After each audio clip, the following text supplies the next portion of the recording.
तो जो pen stock आला तो पूर्णपणे असा गोल केलेला आहे. आपण सध्या त्याच्यावरती चक्कर प्लेट वगैरे टाकलेलं आणि इथून 1 मीटर अंतरावर फिरतात इंटरमेंटची गाईड बिलिंग घेतली 2 हातमध्ये तिथून बेरिंग स्थिर आणि ऑइलचे टँक फिरतील म्हणजे त्या ऑइलचं लुब्रिकेशन असं शांत असं कंटिन्यू कव्हरच आहे. इथं कव्हर केलं आहे. हा जनरेटरची 2 गाईड बिलिंग आहे.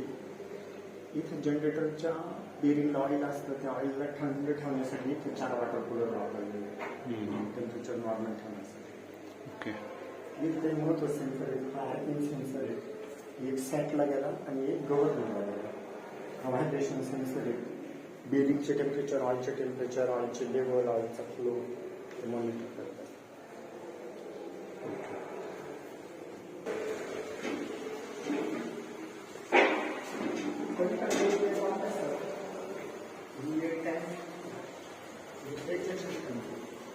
ज्यावेळेस मशीन जास्त काळापर्यंत बंद राहणार असतो त्यावेळेस आपण त्याचा रोट थोडंसं लेट करून ठेवतो. आता तो खत बिलिंगला ज्यावेळेस आपण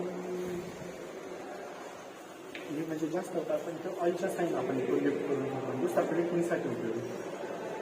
ज्यावेळेस मशीनचं 79% स्पीड कमी होतं त्यावेळेस आपण त्याला ब्रेक लावतो. भवराटाच सेंट्रिफ्युगल पुश होतो.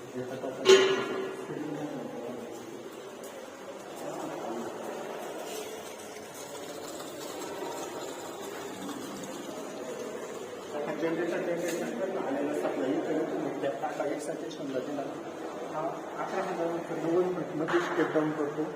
तो व्होल्टेज आपण 90 व्होल्ट इथं स्टॅटिक एक्सायटेशन सिस्टम DC सप्लायचं DCमध्ये रूपांतर करतो. तो DC सप्लाय आपण जनरेटरच्या स्लिपी मार्फत फीड वाइंडिंगला करतो.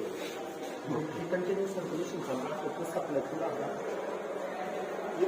मग इथं 2 फीडर निघाले. एक मेन ट्रान्सफॉर्मरला गेला. तो 11,000 व्होल्टचा 132 व्होल्टमध्ये स्टेप अप करतो. मग तिथून नाशिक इगतपुरीला गेला. आणि दुसरा स्टेशन सर्व्हिस म्हणजे ज्यावेळेस मशीन चालू असतं त्यावेळेस आपण स्वतःची लाईट. ओके.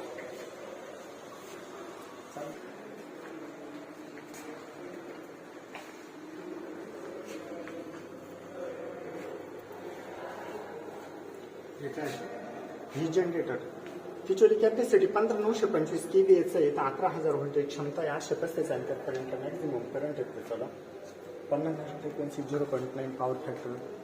जो फील्ड वाइंडिंग म्हणतो ना आपण DC सप्लाय तर DC करंट 850 ते 1000 अँपिअर पर्यंत देतो आपण त्याला. आणि व्होल्टेज 45 ते 53 व्होल्ट राहतं फील्ड वाइंडिंगसाठी.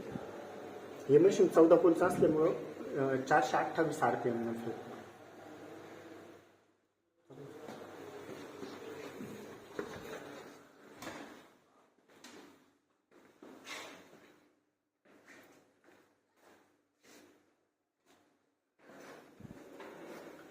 याच्या खाचा आहे तिथपर्यंत फिरणारा पार्ट आहे आणि त्याच्यावरती फील्ड वाइंडिंग फिट केलेली.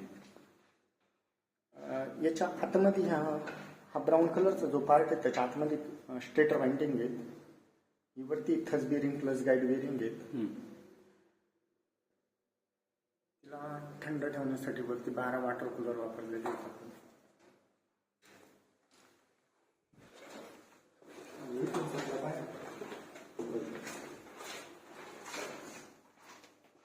पलीकडला पण तो ग्राउंड केलेला आहे. वाइंडिंगचे ते 3 6 टोक असतात. 3 करून ग्राउंड करतो आपण. 3 आरवायची.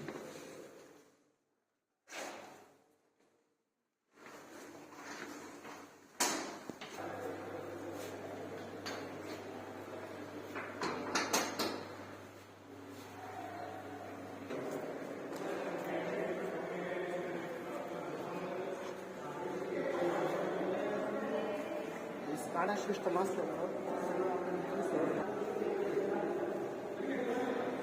पूर्ण आपल्याला कामाला दिली.